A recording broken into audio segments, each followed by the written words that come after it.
সফল ও মেধাবীরা চরম লেভেলের এক্সকিউজ মি চরম লেভেলের মিথ্যাবাদী হয়, ঠিক আছে? এটা আমাদের দেশের প্রেক্ষিতে এবং অনেকাংশে বিশ্বের প্রেক্ষিতে খুবই খুবই সত্য একটা কথা, এবং আমাদের দেশের ক্ষেত্রে এটা পদে পদে সত্য যে আমাদের দেশে যত সফল আছে, যত মেধাবী আছে, তাদের মধ্যে মেজরিটি, অ্যাটলিস্ট আমি বলবো 90% মানুষজন খুব চরম লেভেলের মিথ্যাবাদী হয়, ঠিক আছে?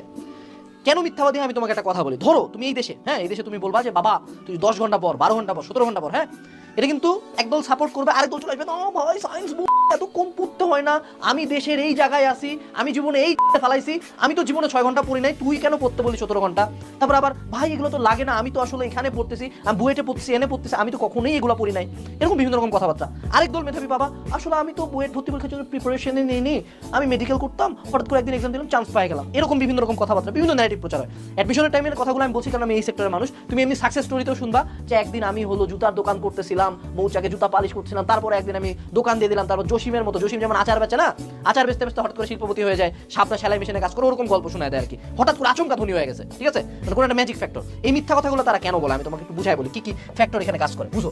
সেটা হলো সারপ্রাইজ অবলিক ম্যাজিশিয়ান ইফেক্ট। ধরো তুমি দেখতেছো একজন লোক অনেক বছর ধরে ওয়ার্কআউট করে, এইরকম সাইজের একটা মানুষ, হ্যাঁ, ওই 100 কেজি এইভাবে উঠাইলো, তোমার কিন্তু কিছু মনে হবে না, হ্যাঁ, ও তো পরিশ্রম করছে, 100 কেজি তুলছে, হি ইজ এ মাস্কুলার গাই, ওকে ওকে। এখন ধরো কয়েকটা লিকলিকা শুটকা 35 কেজি ওজনের একটা পোলা 100 কেজি এইভাবে উঠাই দিল, তুমি তো পাগল হচ্ছে, হায় হায় হায় হায় এ কেমনি তুললো, ওরে বাবা রে বাবা, কি একটা ব্যাপার। আবার ম্যাজিশিয়ান যখন স্টেজে ট্রিক দেখায়, তুমিও জানো আমিও জানি, ম্যাজিক বলতে কিছু নাই, সেটা হলো হাতের খেলা, জোনে থেকে কলমটা গ্যাপ করে দিলাম, কলম আর নাই, ঠিক আছে, ধরো এরকম করে দেখাইলাম আমি, সব ঠিক আছে।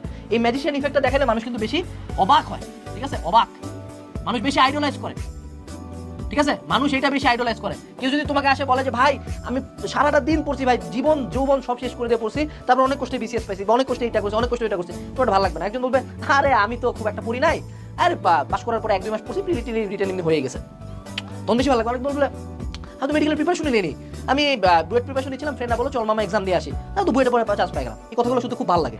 তো যেহেতু ওরা জানে যে মানুষ এটা খায় বেশি, মানুষ এই magician effect, surprise effect, effortless দেখাইতে চায় যে আমি তো এফোর্টই দিই না, আমি এতটা শ্রেষ্ঠ, আমি এত সেরা যে আমি কোনো এফোর্ট না দিয়ে পাই গেছি, ঠিক আছে, ওকে এটা দেখায় তোমাকে একটু মানে ওই যে ফকিরের কেরামতি দেখায়, বুঝছো? দ্বিতীয় যে ফ্যাক্টরটা কাজ করে, নট আন্ডারস্ট্যান্ডিং আদার্স। একটা জিনিস বুঝতে হবে, ধরেন আপনি ভাই, আপনি বাংলাদেশে অনেক সফল হয়েছেন, I respect you, I salute you, ঠিক আছে, বাট আপনাকে তো একটা জিনিস বুঝতে হবে, সবার মাথা আপনার মতো না ভাই। আপনি 6 ঘন্টা পড়ছেন সে টু সে, বা কেউ একজন 2 ঘন্টা পরে বইটা পাইছে, হয়তো বা কেউ একজন ইঞ্জিনিয়ারিং কোশ্চেন ব্যাংক দেখেন ওই বইটা পাইছে, হয়তো বা কেউ একজন ফরেন বুক সলভ করে বইটা পাইছে, অল ওকে, বাট আপনাকে বুঝতে হবে আমরা প্রত্যেকে তো আলাদা ভাই। আপনার জন্য যেটা কাজ করছে এটা আমার জন্য কাজ করতে পারবে না, স্বাভাবিক, কারণ আমার ব্রেন ডিফারেন্ট। এখন ধরো জিনিসটা কেমন কাজ করে জানো, তুমি যদি গুলশানের কোটিপতিদের কাছে যাও, ওদের কাছে জীবনে মনে হয় আমার দেশের দ্রব্যমূল্যের দাম বাড়ছে, জীবনে না, কোটি টাকা কামাই, কেন আমার মনে হবে? তুমি অনেক ধনী মানুষজনের কাছে দেখবে যে ওদের কাছে মানে সকালবেলা ব্রেকফাস্ট করে জুস, তারপর হলো কি বলে টোস্ট, তারপরে বেকন, এই টাইপের খাবার আমেরিকানরা খায়। আর আমাদের দেশে মনে করো গ্রামের সেলিম মিয়া কৃষক, হ্যাঁ, কোনো মতন অল্প একটু ভাত হয়েছে, পান্তা বানায়, একটা পাট শাক দিয়ে খাইলে তার কাছে মেলা হেভেন লাগে। তো এই সেলিম মিয়ার অবস্থা কিন্তু তুমি আমেরিকান কোনো শুয়োরখোর মানুষকে বুঝাইতে পারবে না। ওর কাছে ভাত খায় কেমনে?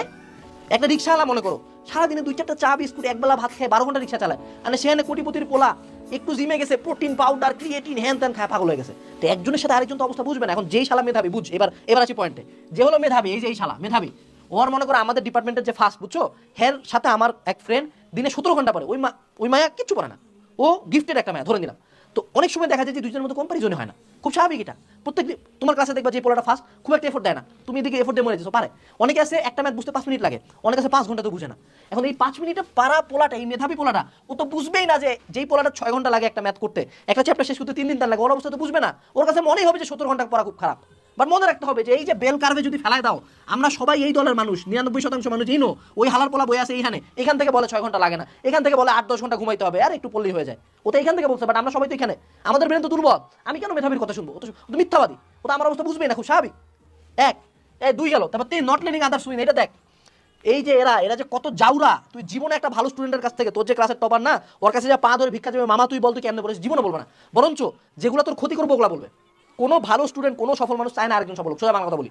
এই দেশ 17 কোটি না, এখন 20 কোটি হয়ে গেছে, ঠিক আছে, 20 কোটির দেশ, এখানে 1% মানুষ সফল।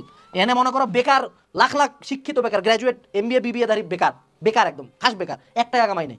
এই জায়গায় কেউ চায় না যে তুমি সফল হও, কেউ অরিজিনাল সিক্রেটটা শেয়ারই করবে না, যে সে কতক্ষণ পড়ছে, কত কষ্ট করছে, কত স্ট্রাগল করছে, ও চাই না তুই ভালো কর। আর লাগে না তো, হবে না, আর টাকা দিয়ে কি করবি? এদের ন্যারেটিভ টাকা দিয়ে কি করবি? আরে রেজাল্ট দিয়ে কি করবি? আরে হারামজাদা, তোরই তো টাকা আছে, তোরই তো রেজাল্ট আছে, তা আমার হলে তোর সমস্যাটা কোথায়? তোরা তো ফাটতেছে কেন আমাকে বলতে? বাট না, বলবে তুই দেখ, জীবনে কোনো কোটিপতিকে বলতে শুনছিস টাকা লাগে না, জীবনে কোনো ভালো স্টুডেন্ট বলছে ভালো রেজাল্ট লাগে না, এরা সবাই এরা সবাই জানে এটা লাগে, এবং এরা ইচ্ছা করে এই ন্যারেটিভটা প্রচার করে। কোটিপতি বলবে টাকা লাগে না, কোনো গরিব মানুষ কিন্তু কোনোদিন কমে না যে না টাকা লাগে না। ওই গরিব মানুষ এক ধনীর মুখ থেকে শুনছে যে টাকা লাগে না, কিন্তু কোটিপতি হয় কিন্তু। যে মোটিভেশনাল স্পিকার কইতেছে টাকা লাগে না, ওই প্রতি সেশনে 4 লাখ টাকা চার্জ করে। যেই পোলায় করছে রেজাল্ট লাগে না, ওই কিন্তু অলরেডি সুন্দর মতো বুয়েট মেডিকেল পার করে এখন বিশেষ করে চাকরি করতেছে। বুঝতে হবে তো, ও কিন্তু চায় না তুমি জিতো। তো লাস্টে একটা সামনে ডান দে, remember, always remember, hard work always works, always always. পৃথিবীর যত সফল মানুষের কথা শুনবা, যদি কেউ বলে সে হার্ড ওয়ার্ক করে না, সে একটা চরম মিথ্যাবাদী।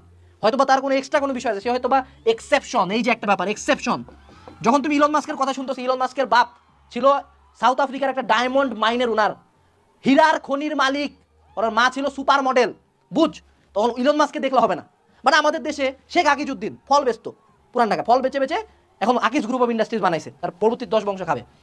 আকিজউদ্দিন আমাকে আইডল, ইলন মাস্কের দোলা হবে না। বাট ইলন মাস্কের কি নিতে পারি আমি? Work ethic. এত ধনী ফ্যামিলির পোলা হয়ে 17-20 ঘন্টা কাজ করছে, বুঝতে হবে। এবং যত যে বলুক, যত ভালো স্টুডেন্টে বলুক, পড়া লাগে না তখন বিশ্বাস করবে না। তোমার যদি 3 ঘন্টা না হয় 5 ঘন্টা পড়ো, তোমার যদি 5 ঘন্টা না হয় 7 ঘন্টা পড়ো, অলওয়েজ এফোর্ট বাড়াও, এফোর্ট বাড়াও। মনে রাখবে এটা 20 কোটি 17 কোটির একটা থার্ড ওয়ার্ল্ড কান্ট্রি, ফকিন্নিগো দেশ। ওয়েস্টার্ন কান্ট্রিতে গেলে এই দেশের নামও কেউ জানে না, কেউ শোধেও না এই দেশকে। এই দেশের মানুষজনের কথা ধরবা না, তুমি পরিশ্রম